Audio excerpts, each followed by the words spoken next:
What's up? What's up? What's up?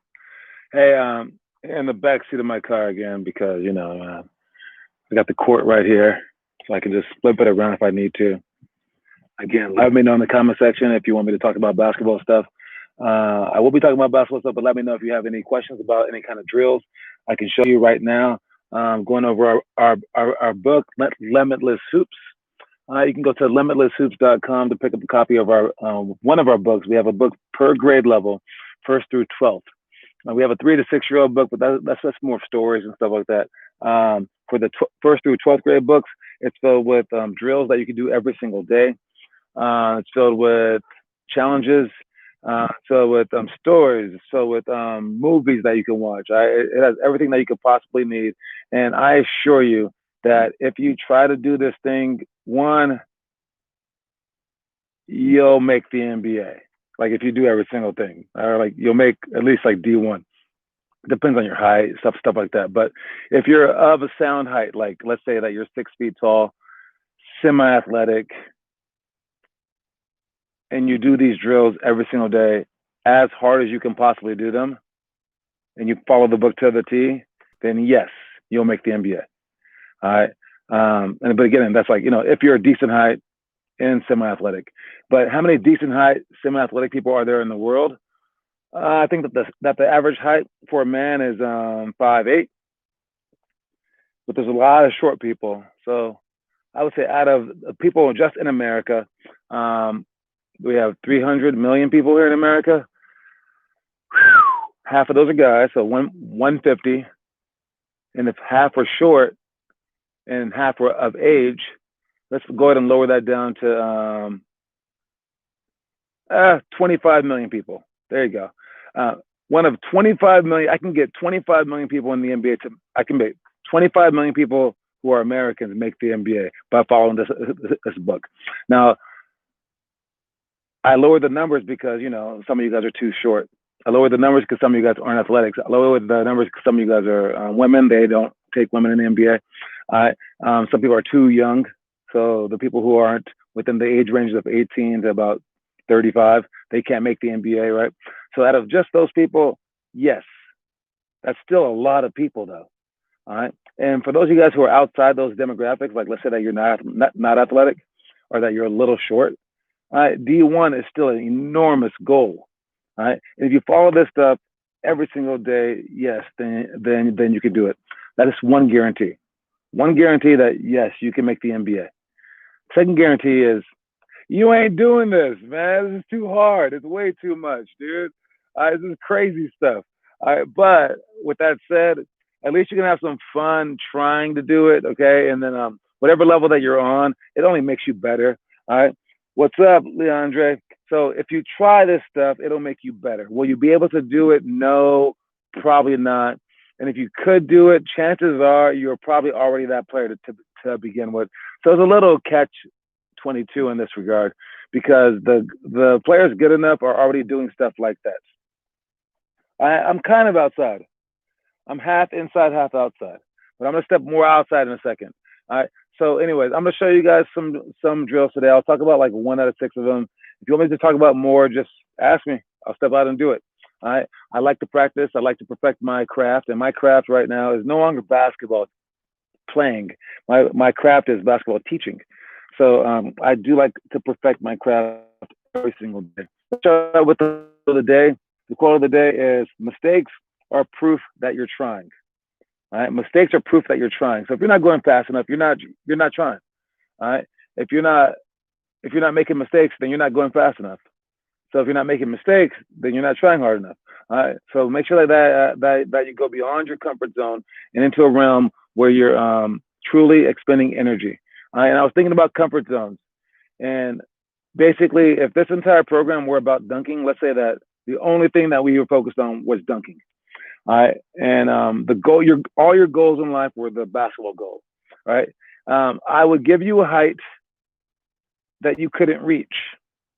But that's my job to do that. I wouldn't give you a height that you could reach.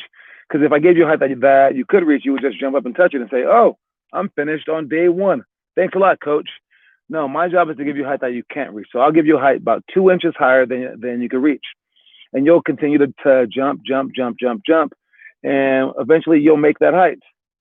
But then what is my job next? To make you feel happy? Yeah, I guess I can make you feel happy about hitting that.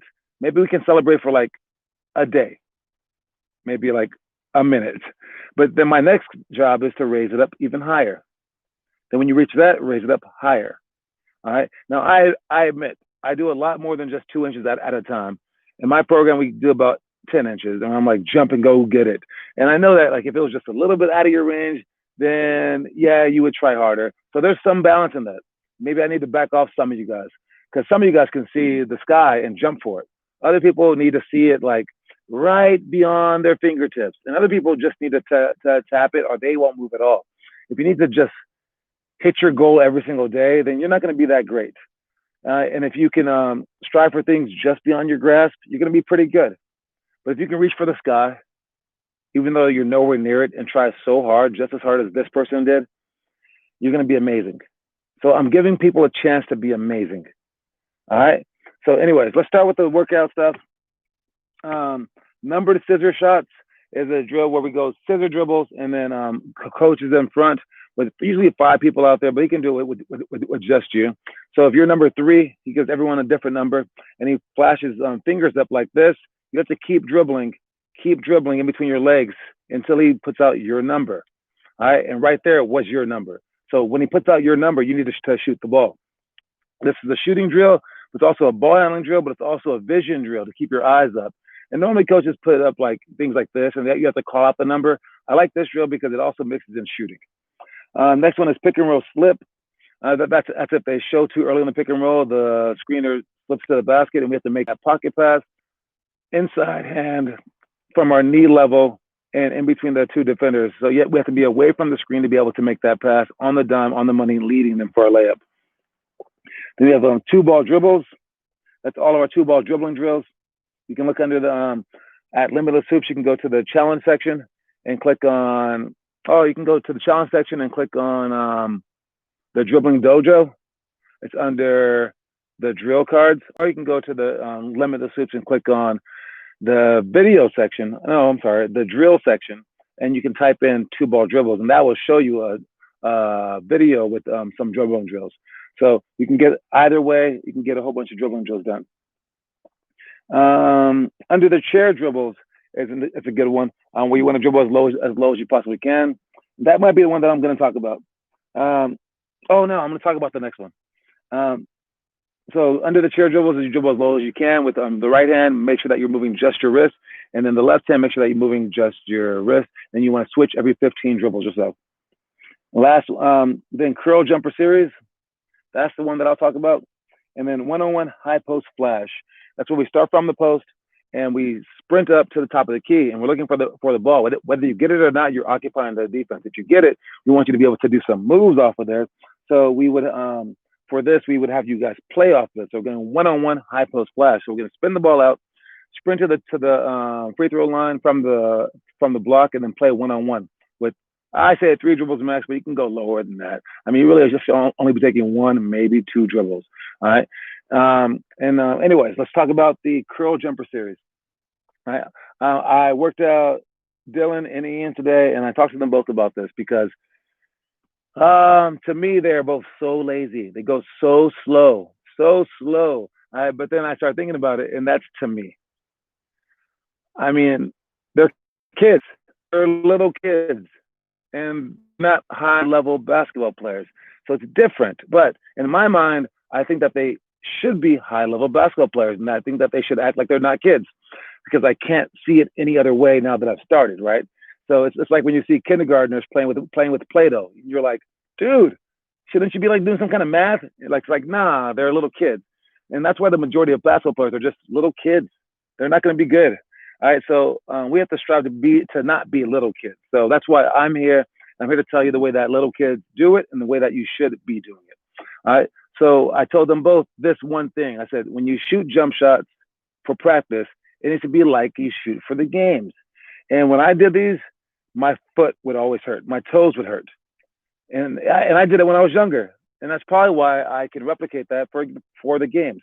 And I don't know who told me to do it. I guess I just figured it out. Like, if you go really fast and then you stop really fast, and then you pull up really fast, no one can stop you. They're going to let you shoot that shot. If you drive really fast and they don't stop you, then you go to the basket and dunk it. I mean, I just figured that out when I was young, well, probably like 7th grade. I don't know. All right.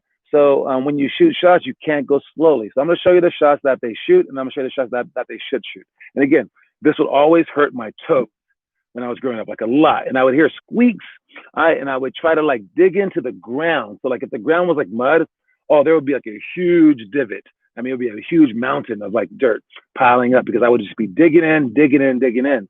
And again, here's the way that they shoot, and here's the way that you should shoot. All right, so I'm gonna put it on the ground. Where are we? Right here. All right.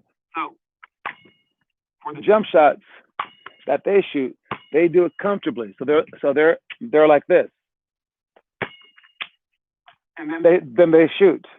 What we want to do is go a lot harder than that. So you want to go like this, and let's say I'm going to the left. I'm gonna go like this, and I'm gonna go, and then pull up as fast as I can. I was trying to watch both. Sorry. All right, I'm gonna go right here and pull it as fast as I can, so that you hear my feet. So my feet are going like that as opposed to like this. All right, and the difference is a few differences. When I go fast, my legs hurt. When I go fast, my foot burned. All right, there's a lot of negatives in that. But the positives are, when I go fast, they have to react. The defense has to turn. The positive is, when I go fast, my coach trusts me because he sees me working hard. The positive is, when I go fast, that shot is the same shot that I'm going to shoot in the games. So I'm not practicing a weak shot. And then when I get to the games and have to go fast, then I start to miss it because I'm not used to shooting fast shots. Or I try to shoot it slow in the game, and then they block my shot. So you have to do both. You have to practice hard and also be willing to make mistakes. Because yes, the main negative that you're probably thinking about is, if I go fast, I might miss a shot. I'm going to get tired. My feet are going to burn, and I'm going to miss the shot. Why can't I just make the shot? The point is to miss the shot. We want you missing the shot at first because you've never shot a fast shot before. And you shoot it faster and faster and faster until you get used to it, until you start magically making it. All right. And then all of a sudden you bring that to the games, and then you dominate. So the actual shots are the curl jumper series. And that's where we spin the ball up, down the lane, then we curl into it. And we want to make sure that our 1-2 step is fast. Then our next time, the 1-2 step is hard again. Now pump fake, and then I drive really fast, and then I pull up fast. And the last one is I drive, and then I do a step back jumper really, really fast. Again, if you do these moves, you have to do them game speed. I know that you've all heard that before. Game speed is the way that you have to go, because if you're not going game speed, you're actually just wasting your time. I can't think of a good analogy for that, but I know a good analogy for it. All right. It's like when you're learning how to drive. Since I'm here in a car, it's like when you're learning how to drive, and let's imagine that every driving lesson that you've ever had was on a computer because it was safe and no one wanted you to get hurt. All right, so you just practice on a computer, and you also practice going, and then you do that and do that and do that and do that. I don't care how long you do that for. There is no circumstance where someone can just hand you some keys, go out there, and then you drive a real car. It's impossible. You can't just do that. You would be like, well, what now? I haven't practiced this. No, you haven't practiced that. You practiced a video game. You've practiced going slow.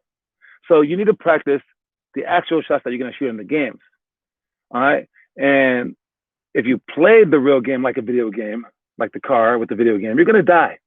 So in the basketball game, if you practice softly and then play softly, you're going to get blocked.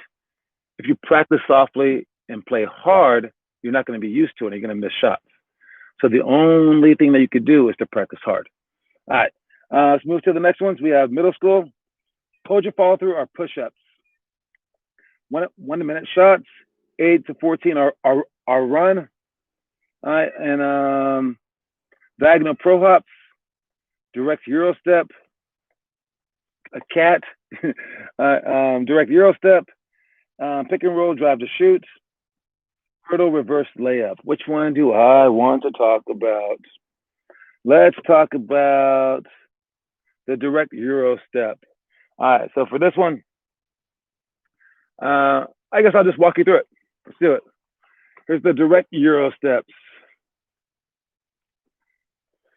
So, suppose I need like a defender. Let's put the defender right about there on the block. Okay, so the defender is going to be here. The defender is going to be right here, and I'm going to be driving toward the defender. And what this play is basically cheating. It's such a loophole in the rule, but they can't change it. All right, but we can because they can't change it. We can take advantage of this rule. So when we drive in, the rule states that when we drive, we're allowed a 0 step, and then 2, 3, and then score. But again, like I said before, they can't tell you which order to make those steps in. All right, so not which order, but which alignment to make the steps in. So I don't have to step in a straight line. I can step boom, and then this way, 2, 3, and then shoot a crazy shot. Or I can step around the defender, because there's also another rule that's in place.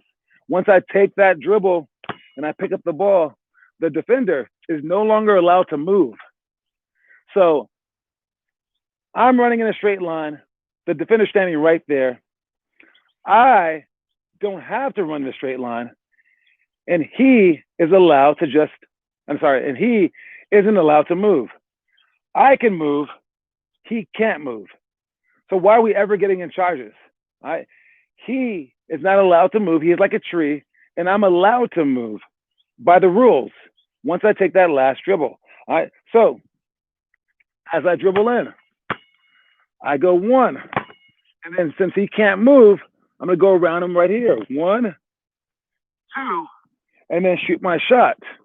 All right. And what that dribble does, I call it the freeze dribble. All right. And if you watch very, very carefully, I'm going to put the ball up immediately. So as soon as I bounce it, 2 hands are on the ball, and I have the ball high. And why have the ball high? Well, a whole bunch of nice reasons, like short people can't get it, and then I can shoot it a little bit faster. Yeah, of course. I have the ball high so I can make a quick pass to someone on that side easier. I have the ball high because it kind of explodes me to the basket a little bit more. But the number one reason, and anyone in my program knows this, the reason that you have the ball high is because you have your elbows up and you knock them out. All right. If anyone's close to you, they're going to get knocked out. And the fun part about basketball is once you do this and you go like this, if they're semi-moving and you hit them with this big elbow, it's a foul on their face, which is crazy. I mean, if I was rewriting the rule book, I would change that one. That's crazy. But, it is what it is. So we're going to drive in and put our arms up. So we're 1, arms up immediately, step all the way to their side, and then make a negative step toward the free throw line so we can step right across them. If I go this way, I might hit him. And if he's standing perfectly still, I'm not allowed to hit him. So that's a rule in his favor. So, but I can jump around him. So I'm going to hit there with the second step, and then bring it all the way through with the ball from this side to that side, and then keep it up and then score that shot. It's a hard shot, but if you practice it, that's why we're going to practice it, you'll get better and better and better at it. So that's that. I always feel so bad telling people about the knocking people out thing.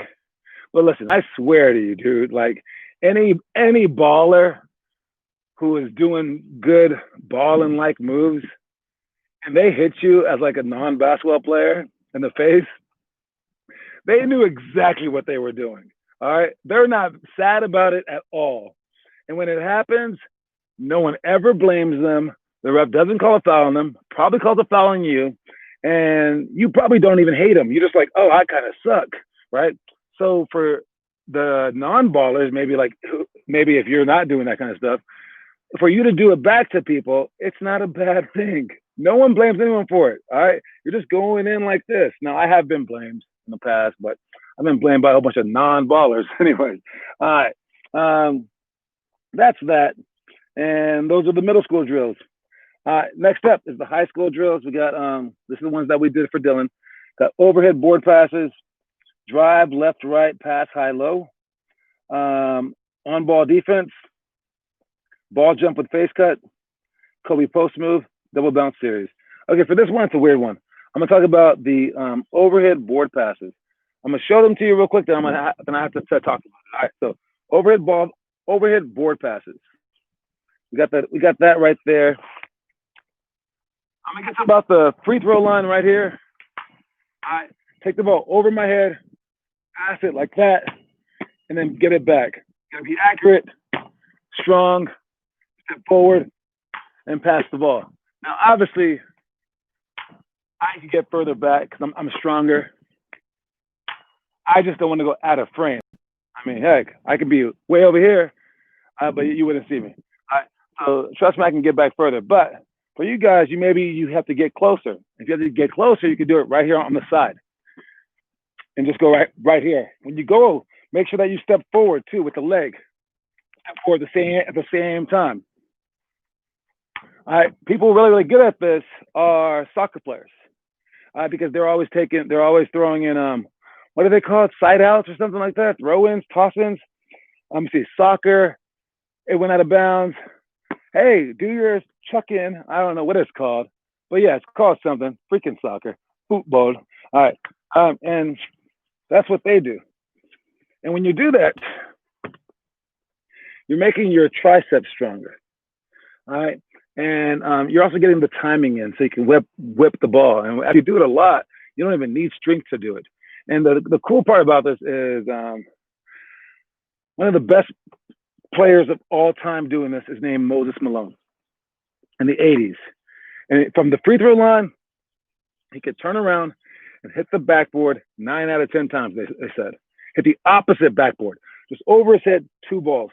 It's one of the drills that they do for the combine as well, for the NBA combine, to measure all like their feet, their height, their jumping ability, all that stuff. They also measure from their knees how far you can throw the ball over your head, just so they're using your strength. And there's a player in the current NBA who does it the best. Now, I just said this morning. I talked to Dylan about it, and I told him, I said, there's a player that I've heard of, and I've seen him in games. He's amazing at this. That's all that I said, all that I really knew. And then I looked up this player, and I typed in his name, and I typed in like highlights or whatever. Dude, there are so many videos of this player. I'll tell you in a second what his name is, of him just throwing passes. That's how good he is. If you haven't guessed it by now, it's not LeBron James. All right, this guy is the best overhead passer in the NBA. No, and it's not Joker either. All right, it's not the Joker. His name is Kevin Love. All right, and he's thrown so many home run passes to. He has some compilation videos are just him passing it to only LeBron James. Like, that's how many of them he has. No, it's not Curry. So it's Kevin Love. All right, and again, if you type in Kevin Love passes, would it be good enough? I believe. Yeah, Kevin Love, maybe full court passes, Kevin Love home run passes. You will see video after video. Like, they're like highlighting him. Like, his name is in the background. Outlet pass. Like, he throws the best outlet in the NBA. And it's not a small thing. It's a huge thing. He was also like one of the best rebounds, stuff like that, but it's outlet passing. And when he throws them, the coolest part is, like, you would expect someone like Dwight Howard, someone so physically gifted, strong, to be able to do that. Kevin Love, I mean, if he happens to be watching this video, my apologies. He's not the strongest looking guy in the world. He looks kind of flabby. All right. Yet when he flings that thing, he flings it so far, you know he could go further. He's actually in like this one video, Sports Science, where he's throwing the ball to break a world record and throwing a basketball and like in distance. It's crazy, right? And not only does he look weak, he doesn't look that strong. He also doesn't look like he's even trying, because he flings it with his legs, with his entire body, and it's just like effortless and it's accurate. It's so accurate. All right. So outlet passing is very, very important, and overhead ball passes will enable you to do that. But not just outlet passes; they also stop you from getting double teamed. Because if you get double teamed and have to back up, you're gonna have to throw it over your head to pass out of it. And if you could do that accurately, they're gonna be scared and they can't double team you anymore. But if you mess up, they're gonna bring the double team over and over and over again. So even if you get good enough to score on people, they won't let you score on them. So it's like it ruins your entire basketball game. Or if you're young, especially young, but like below high school, and they're pressing you, or like girls high school, they press a lot because girls aren't strong enough to make that pass over the top. This enables you to not get pressed, because to press, it takes two people to guard you. If two people are guarding you, that means that one of your teammates is open and it's probably going to be the furthest one away. All right. And if it's not, then it's the guy right next to you. Then you can break the press by passing backwards. Right. But usually it's the furthest guy away, and they just bet that you can't throw that far. And it's a horrible way to play defense because it doesn't work at high levels, but it works for beating crappy players. So people just do it. All right. So learn to make the overhead pass and do this drill for 10 minutes, 10 minutes a day if you want to do it. If you happen to be a high schooler, all right, and to do it for 10 minutes, I would say do it in spurts. Go like 20 times and then rest for 30 seconds. And then keep repeating that for 10 minutes, something like that. You can't just do it the entire time. If you can, good for you. Do it for all 10 minutes. All right. There's also some exercises that you can do, like tricep extensions, to make it better. But this one is with the basketball on the court. You get to practice your accuracy as well. Definitely do this. If you want to, you can add a fun one where you can do it off the backboard 5 times and then catch and then shoot. So you can mix in a shooting one. So feel free to be as creative as you want to do these drills. All right, let's move on to the motivational story. This is with Russell Westbrook. All right, Russell Westbrook, his entire life, he had never missed a basketball game. All right, he was never sick, never hurt, nothing like that. All right, so he's a tough guy. He's also crazy, high energy guy. All right, and when he gets into college, UCLA, still didn't miss a game. Gets to the pros, harder load, right? More games, still didn't miss a game for the first few years. Then in his 5th year, he gets injured. For the first time in his life, he gets injured. And now you get to find out what the guy's made of. Like, was he just lucky before, or was he really tough? Well, we found out, because this injury, his ACL injury, should have lasted him 9 months. He took 3 months to come back. But then we still were like, nah. That's stupid. He's going to get hurt again. He's going to get hurt again. Nope. Hasn't been hurt again. 1, 2. He could jump so high before the injury. After the injury, could jump higher. All right. He rehabbed so hard and basically just wasn't scared to come back. Like most people can't get over it mentally. He just went for it. And I mean, the guy is I know he's a gifted beast of a person, but the way that he came back shows you how mentally strong he is as well. All right. He is a warrior and a half. All right. And so know that when you have your small little nicks and injuries, he's had those. I bet you he was sick some days. I bet you he was hurt. He just went through it. All right. In high school, he just probably just played through it. Now, me, myself, I'm no Russell Westbrook, but I will say this. Since 5th grade, when I started taking stuff more seriously in school, I did not miss a day of school all the way throughout college. I missed 2 days. One, because I had a broken nose. In 9th grade, I had to go get the surgery that day. And then 2, I missed one class, only one class, one day, my freshman year in college, only because I was playing pool and I mistook the time. I was like, oh, no. And by the time that I remembered, it was halfway through the class and I was embarrassed to go in. So, and then game-wise, I missed the game for my broken nose, and I missed the game when I had staph infection in college. And that's it. Practices, man, I don't think I missed that many practices in my lifetime, less than 5. All right. So true. All right. Know that you can, that it's all mental. All right, to go through the pain, to go through all the circumstances in your life. All right. So that's about it. Make sure you guys are working. All right. Good luck with everything. Post your videos online, and And I will see y'all soon. If you're going to the isolation workout, if you're online, make sure that you log on time. All right. Talk to y'all then. Peace, everybody. Bye, Mom.